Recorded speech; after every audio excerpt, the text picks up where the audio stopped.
Et puis deuxièmement, à supposer qu'on puisse les repérer, en quoi pouvait-on en faire des coupables plausibles, puisqu'il s'agissait, d'après Tacite, pour Néron, de calmer la fureur de la foule et de la détourner sur des possibles coupables. Il y a une hypothèse qui a été faite il y a une trentaine d'années par un historien qui travaillait à Genève, Adalberto Giovannini, qui me paraît extrêmement intéressante. C'est que les chrétiens, durant l'incendie de Rome, qui a donc duré plusieurs jours, et qui est un événement terrifiant, parce qu'en fait, la moitié de la ville est partie en flammes, pas d'un seul coup, mais en plusieurs jours.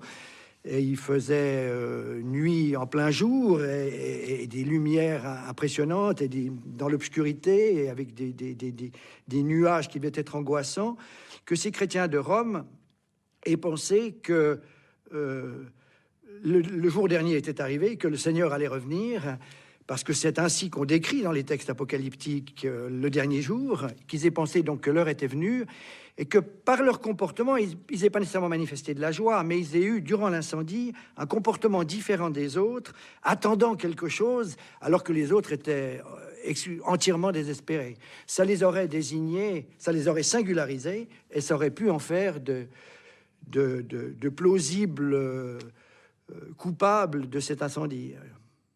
Il y a pu y avoir en effet une minorité de chrétiens, pas exactement, si vous voulez, pour se réjouir de la destruction de Rome, mais pour se dire, enfin, c'est la fin du monde.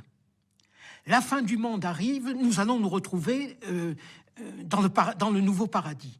Il y a pu y avoir des excités. Je doute quand même que cette croyance ait eu assez de force devant la violence de cette destruction. Je pense qu'il y avait tout de même, non pas de la joie, mais à un certain degré, une anticipation de la fin. Les mouvements messianiques guettent les signes qui confortent leurs croyances. Il est possible que les chrétiens aient vu là un présage de bon augure pour eux.